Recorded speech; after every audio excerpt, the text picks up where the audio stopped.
السلام علیکم ورحمۃ اللہ وبرکاتہ۔ سورہ البقرہ کی اگلی آیت نمبر 207 پڑھیں گے۔ بسم اللہ الرحمن الرحیم۔ وَمِنَ النَّاسِ، اور لوگوں میں سے کوئی ہے، مَن یشری، جو بیچ دیتا ہے، نفسہ ابتغاء، اپنی جان کو تلاش میں، مرضات اللہ، رضامندی اللہ کی، واللہ، اور اللہ، رعوف بالعباد، بے حد نرمی کرنے والا ہے بندوں پر۔ اس آیت کا بامحاورہ ترجمہ ہے، اور لوگوں میں سے کوئی ہے جو اللہ کی رضامندی کی تلاش میں اپنی جان تک بیچ دیتا ہے، اور اللہ بندوں پر بے حد نرمی کرنے والا ہے۔ آیت نمبر 207 کا پچھلی آیتوں کے ساتھ بھی چند طرح کا تعلق ہے۔ پہلا تو یہ کہ پچھلی آیت میں منافقین کا ذکر ہوا، اور اب اس آیت میں مخلص مومنین کا ذکر ہو رہا ہے۔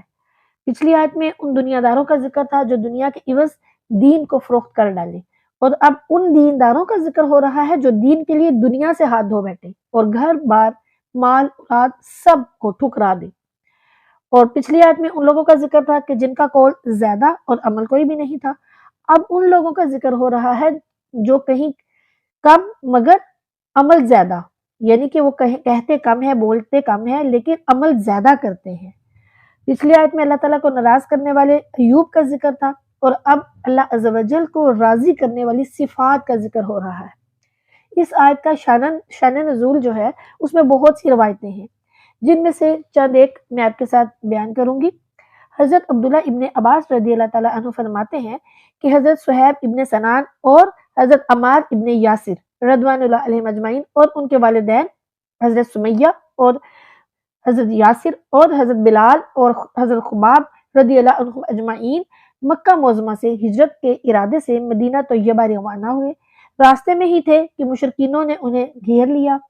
حضرت خباب اور حضرت ابو ذر رضی اللہ تعالیٰ عنہم جو ہیں وہ بھاگ کر نکل گئے۔ حضرت یاسر رضی اللہ تعالیٰ عنہ جو تھے ان کو انہوں نے شہید کر دیا، اور حضرت سمیہ رضی اللہ تعالیٰ عنہ ان کو بھی شہید کر دیا، اور ان کی جو شہادت ہے وہ بہت دردناک ہے۔ حضرت سمیہ رضی اللہ تعالیٰ عنہ کے دونوں پاؤں اور جو تھے وہ دونوں اونٹوں کے پیروں سے باندھ دیے، اور ان کو علیحدہ علیحدہ سمتوں میں ہانک دیا، جس سے وہ شہید ہو گئی۔ دیکھیں کتنی بڑی بڑی شہادتیں ہیں اسلام کے لیے۔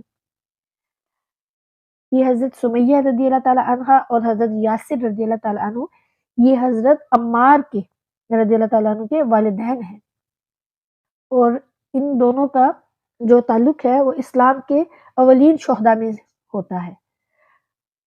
حضرت صہیب رضی اللہ تعالیٰ عنہ 100 برس کے بوڑھے تھے اور نہایت تیر انداز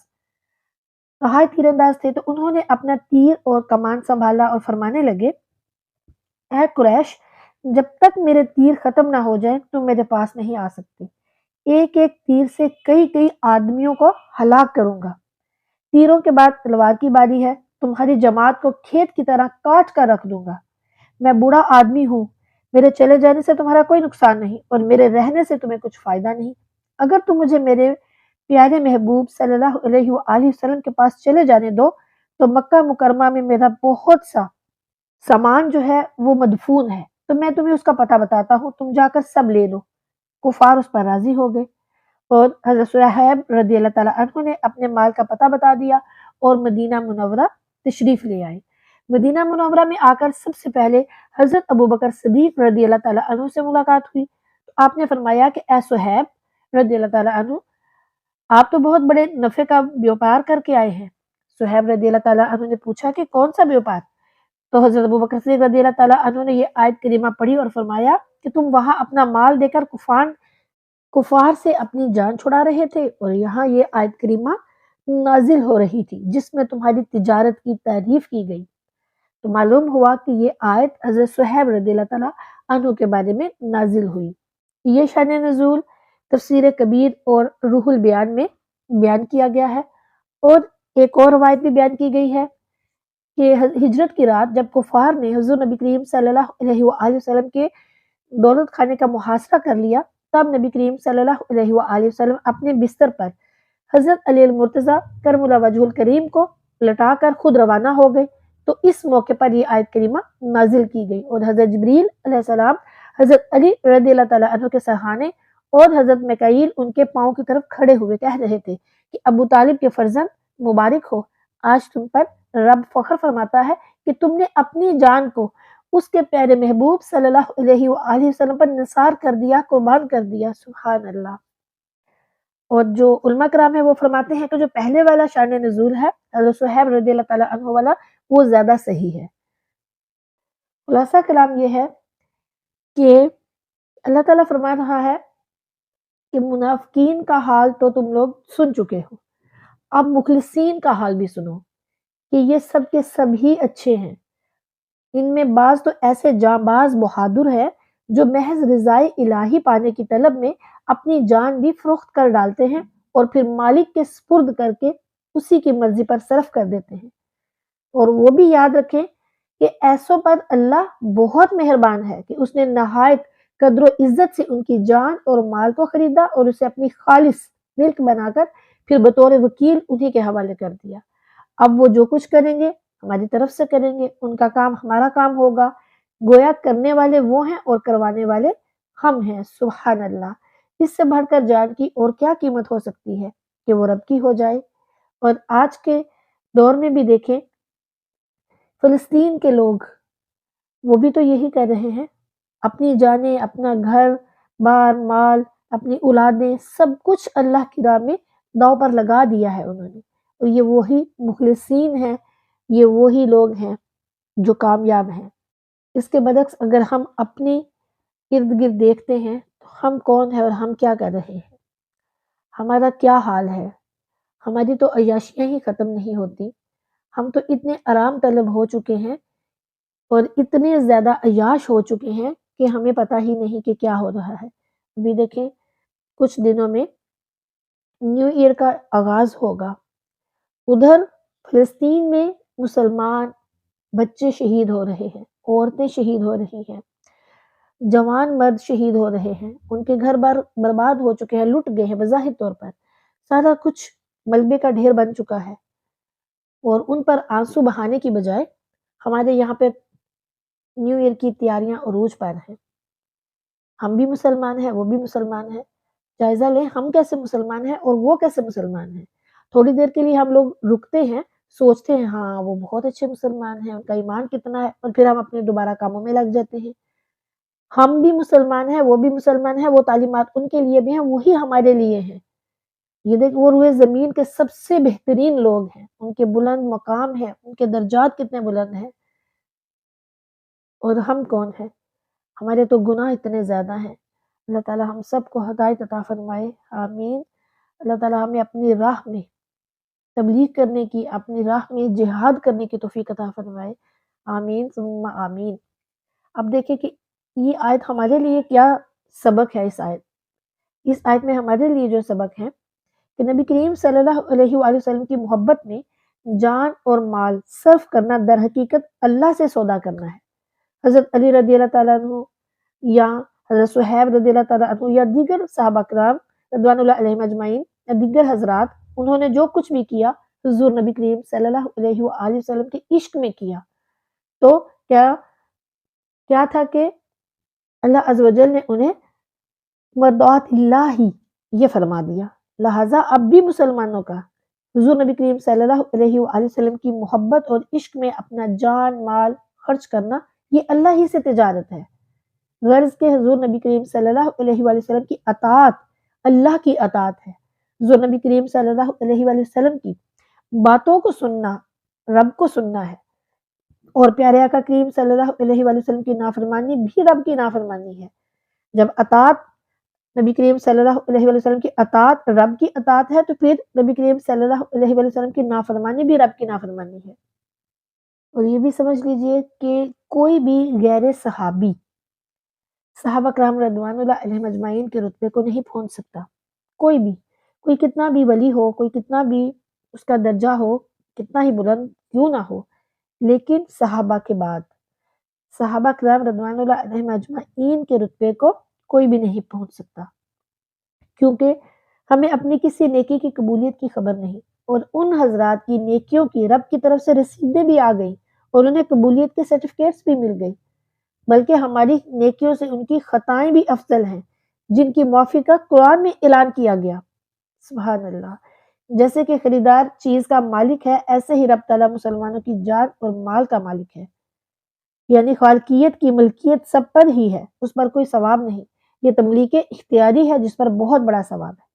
مسلمانوں کو چاہیے کہ اپنا آرام، مال، اولاد، عزت، جان، یہ ساری چیزیں اسلام کی ملکیت سمجھیں، اپنی ملکیت نہ سمجھیں، خود کو بھی اللہ کی ملکیت سمجھیں۔ تو جس وقت جس چیز کی اسلام کو ضرورت ہو فوراً حاضر ہو جائیں، فوراً قربان کر دیں۔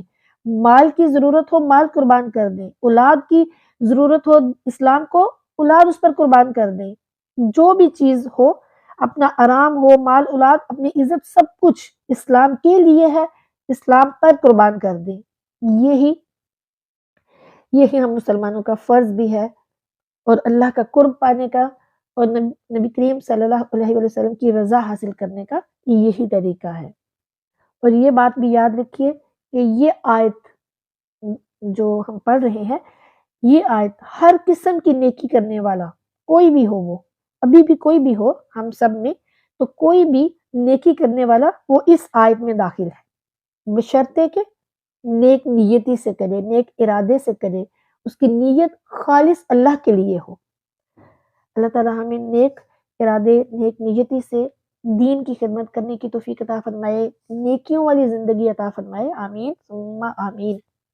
اب صوفیہ کرام اس آیت کی تفسیر میں کیا فرماتے ہیں؟ ہمیشہ کی طرح صوفیہ کرام بہت خوبصورت باتیں فرماتے ہیں۔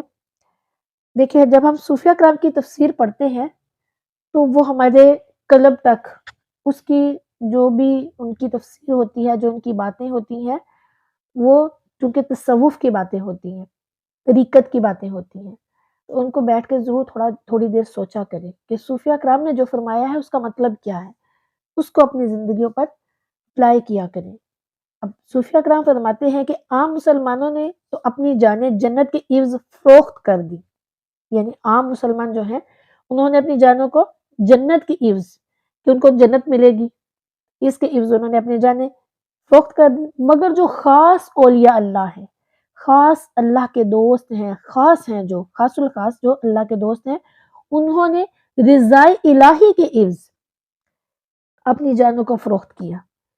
یعنی کہ ہم لوگ تو نیک کام کرتے ہیں، ہمیں ثواب ملے گا، ہمیں جنت ملے گی، لیکن جو اللہ کے بندے خاص ہوتے ہیں، اللہ کے خاص اولیاء ہوتے ہیں، وہ کیا کرتے ہیں؟